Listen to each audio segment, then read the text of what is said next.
बुलेटिनच्या सुरुवातीलाच आताच्या घडीची एक सगळ्यात मोठी बातमी अखिल भारतीय मराठी साहित्य संमेलनासंदर्भातली बातमी आहे। 26 ते 28 मार्च दरम्यान नाशिकमध्ये आयोजित अखिल भारतीय मराठी साहित्य संमेलन अखेर स्थगित करण्यात आलंय। कोरोनाच्या वाढत्या प्रादुर्भावामुळे साहित्य संमेलन स्थगित करण्याची नामुष्की ओढावल्याची माहिती महामंडळाचे अध्यक्ष कौतिकराव ठाले पाटील यांनी दिली आहे। नाशिक शहर हा कोरोनाचा हॉटस्पॉट होताना दिसतोय। शहरामध्ये अजूनही 350 प्रतिबंधित क्षेत्र आहेत। अशा परिस्थितीमध्ये साहित्य संमेलन भरवण्याला अनेकांनी आक्षेप घेतला होता। तसंच कोरोनामुळे अनेक सरकारी बंधनं होणाऱ्या कार्यक्रमावर लागून झालेली आहेत। त्यामुळे अखिल भारतीय मराठी साहित्य संमेलन अडचणीत आलं होतं।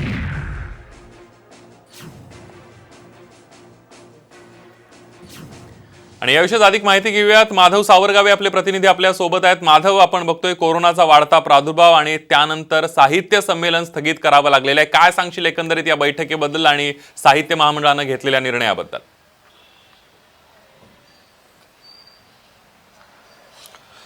संदीप, अखिल भारतीय मराठी साहित्य संमेलनातली ही सगळ्यात मोठी आत्ताची बातमी आहे। यावर्षीचं संमेलन 26, 27, 28 मार्च 2021 रोजी घेण्यात येणार होतं। आता ते संमेलन स्थगित करण्याचा निर्णय अखिल भारतीय साहित्य महामंडळानं घेतलेला आहे आणि आता थोड्याच वेळात त्या संदर्भातले सविस्तर पत्रकार परिषद मंडळाचे अध्यक्ष कौतिकराव ठाले पाटील हे घेऊन सांगणार आहेत। पण तत्पूर्वी साम टीव्हीवर ही बातमी आपल्याकडे पहिल्यांदा मिळालेली आहे। कोरोनाच्या वाढत्या उद्रेकामुळे नाशिकचे साहित्य संमेलन स्थगित करण्याचा निर्णय मंडळाने घेतला आहे। मंडळाने एक प्रेस नोट आत्ता माझ्या हातात पडलेली आहे, त्यामध्ये सांगितलेलं आहे की कोरोनाच्या काळामध्ये यावर्षीचं संमेलन घ्यायचं की नाही असा विचार महामंडळाचा होता। पण मंडळाचे इतर जे सदस्य आहेत किंवा इतर घटक संस्था ज्या आहेत, वेगवेगळ्या मराठवाडा साहित्य परिषद असतील किंवा विदर्भ साहित्य परिषद असतील किंवा महाराष्ट्र साहित्य परिषद असतील, मुंबई असेल, कोकण असेल, या सगळ्यांचा विचार असा होता की यावर्षी हे संमेलन घेण्यात यावं। मात्र हे संमेलन कोरोनाच्या काळात कसं घ्यायचं असा विचार महामंडळाच्या समोर होता। महामंडळानं या सगळ्या परिस्थितीला तोंड देत हे संमेलन ज्यावेळेस कोरोनाची संख्या कमी होत गेली त्यावेळेस घेण्याचा निर्णय घेतला। मात्र आता नाशिकमध्ये असेल किंवा महाराष्ट्रातल्या सगळ्या शहरामध्ये कोरोनाच्या रुग्णसंख्येचा आकडा वाढत चाललेला आहे आणि तो आकडा वाढत चालला असल्यामुळं अखेर हा निर्णय घेण्यात आलेला आहे। या महामंडळाचे अध्यक्ष कौतिकराव ठाले पाटील आणि त्याचबरोबर जे संमेलनाचे स्वागताध्यक्ष आहेत छगन भुजबळ, तेचबरोबर जयप्रकाश जातेगावकर, या सगळ्यांशी चर्चा झाली आणि चर्चेनंतर याच्यावर आलेला आहे की यावर्षी हे संमेलन स्थगित करण्यात आलेलं आहे। तूर्त हे संमेलन स्थगित असेल, रद्द होणार नाही। आपण थेट कौतिकराव ठाले पाटील यांच्याकडे जाऊयात, ते इथं सगळ्यांशी बोलत आहेत। कोरोनाची परिस्थिती ही संपूर्णपणे नियंत्रणात आलेली होती आणि महाराष्ट्र हा कोरोनामुक्त झाला अशा पद्धतीने लोक बोलायला लागले होते। प्रशासनही अशा पद्धतीने बोलायला लागलेलं होतं। हे लक्षात घेऊन, रसिकांची मागणी लक्षात घेऊन आणि प्रसार माध्यमांमध्ये संमेलन होणार की नाही अशा प्रकारची जी चर्चा होती ती चर्चा लक्षात घेऊन साहित्य महामंडळानं साहित्य संमेलन 94 घेण्याचा निर्णय, नाशिकला घेण्याचा निर्णय त्यावेळी घेतला। साधारणपणे 2-1 महिने परिस्थिती अतिशय चांगली राहिली आणि साहित्य संमेलन उत्तम होईल असं वाटायला लागलेलं होतं। पण दुर्दैवानं गेल्या 15 दिवसामध्ये संबंध महाराष्ट्रात, कारण महाराष्ट्राचे आकडे मी स्वतः मागवलेले होते, तर त्या आकड्यांचा अभ्यास करून सिंधुदुर्ग सारखा एखाद दुसरा जिल्हा जर सोडला तर सगळ्याच जिल्ह्यांमध्ये कोरोना या विषाणूचा प्रादुर्भाव वाढत चाललेला आहे। आणि अशा परिस्थितीमध्ये लेखक, रसिक, अध्यक्ष, मावळते अध्यक्ष, महाराष्ट्रातून येणारे सगळे लेखक, कवी, पुस्तक विक्रेते आणि नाशिक शहरातून आणि आजूबाजूच्या परिसरातून येणाऱ्या स्त्रिया, पुरुष एकत्र जमतील मोठ्या प्रमाणामध्ये आणि त्यातून या विषाणूचा प्रसार होऊ शकतो, वाढू शकतो, असं साहित्य महामंडळ आणि स्वागत मंडळाला वाटलं आणि जेव्हा स्थिती हाताबाहेर चालली असं लक्षात आलं त्यावेळेला मी महाराष्ट्रातील ज्या प्रमुख साहित्य संस्था आहेत त्या प्रमुख साहित्य संस्थांच्या पदाधिकाऱ्यांशी चर्चा केली.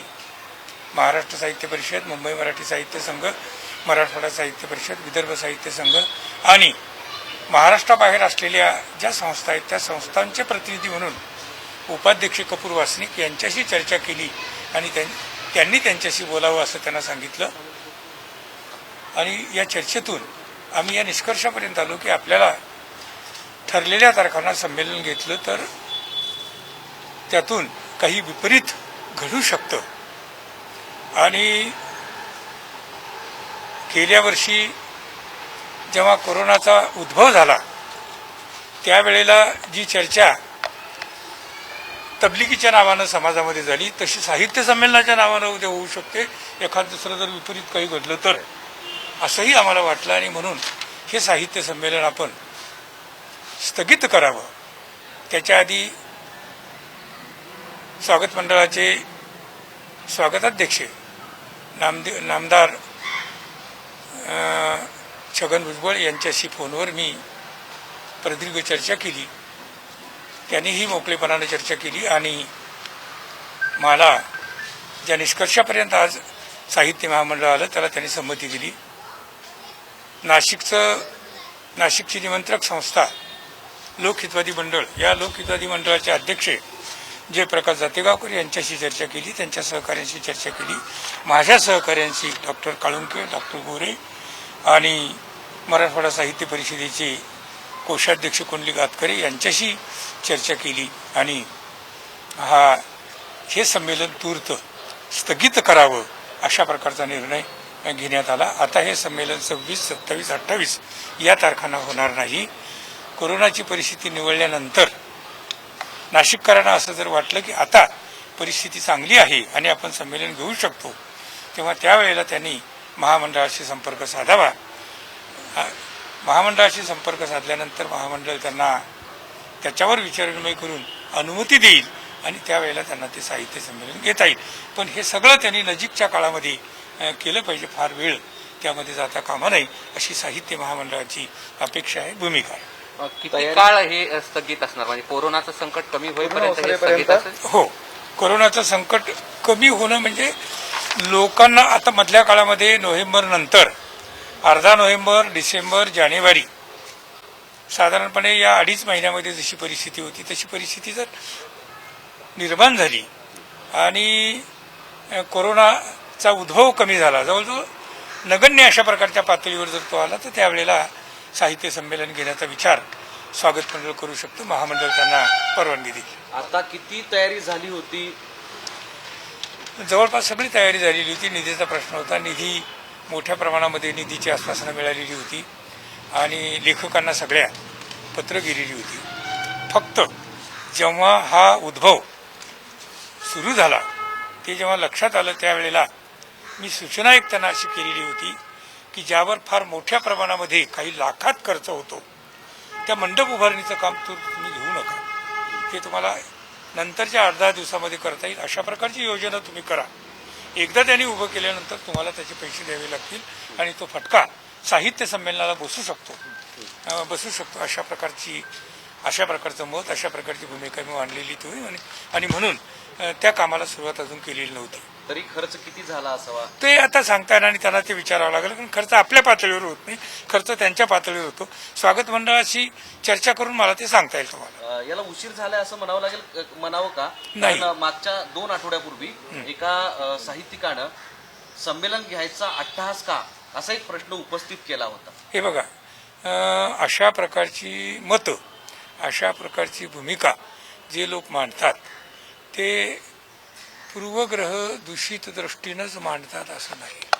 पुष्कळ वेळेला त्याच्या पाठीमागे त्यांचेही काही हेतू असू शकतात. असेल असं मला म्हणायचं नाही की ज्यांनी ते म्हटलेलं होतं, कोणी म्हटलं मला माहीत नाही, पण त्यांनी जे म्हटलेलं असेल तर त्यांचा तसा असेल असं नाही, पण असे निर्णय हेतू त्याच्या पाठीमागे असू शकतात. आणि म्हणून कोण काय भूमिका मांडतं हे महत्त्वाचं नाहीये. तुम्हाला निश्चित अशा प्रकारचा वेळ प्रत्येक गोष्टीसाठी द्यावा लागतो, पाहावं लागतं, अवलोकन करावं लागतं आणि अवलोकन केल्यानंतरच आपल्याला निर्णय घेता येतो. आणि म्हणून आम्ही पुरेसा वेळ दिला की जर कमी झालं तर मग पुन्हा जुळवाजुळव करायला अवघड जाईल, म्हणून पुरेसा वेळ देऊन आज आम्ही हा स्थगितीचा निर्णय जाहीर करत आहोत. स्थगितीचा निर्णय केलाय, रद्द झालेला नाही. जर हीच अशीच परिस्थिती 2-3 महिने कायम राहिली तर संमेलन ऑनलाईन किंवा वेगवेगळी जी माध्यमं आहेत नव्या माध्यमांचा वापर करून हे संमेलन यावर्षी तरी नियोजित केलेलं होतं, प्लॅनिंग केलं होतं, ते पार पडेल असं वाटतंय का तुम्हाला? हे बघा, मुळामध्ये संमेलन, साहित्य संमेलन आणि ऑनलाईन संमेलन, या ऑनलाईन या कल्पनेमध्ये साहित्य संमेलन बसूच शकत नाही, अशी माझी स्वतःची भूमिका आहे. बसूच शकत नाही त्याच्यावर. ऑनलाईन तुम्हाला एखादा परिसंवाद घेता येईल, एखादी चर्चा घेता येईल, एखादं भाषण ठेवता येईल, म्हणून तिथं समूहानं येऊन आनंद घेणं ही जी यातली एक महत्वाची अशा प्रकारची गोष्ट आहे, ती गोष्ट त्या ऑनलाईनमध्ये कधीही घडू शकत नाही. आणि म्हणून ऑनलाईन लोक बोलत राहतात, लोक लिहित राहतात की असं करता येईल, तसं करता येईल, त्या त्यांच्या कल्पना आहे, ते विचार करतायत याही दिशेनं, त्याचं आपण स्वागत करूया.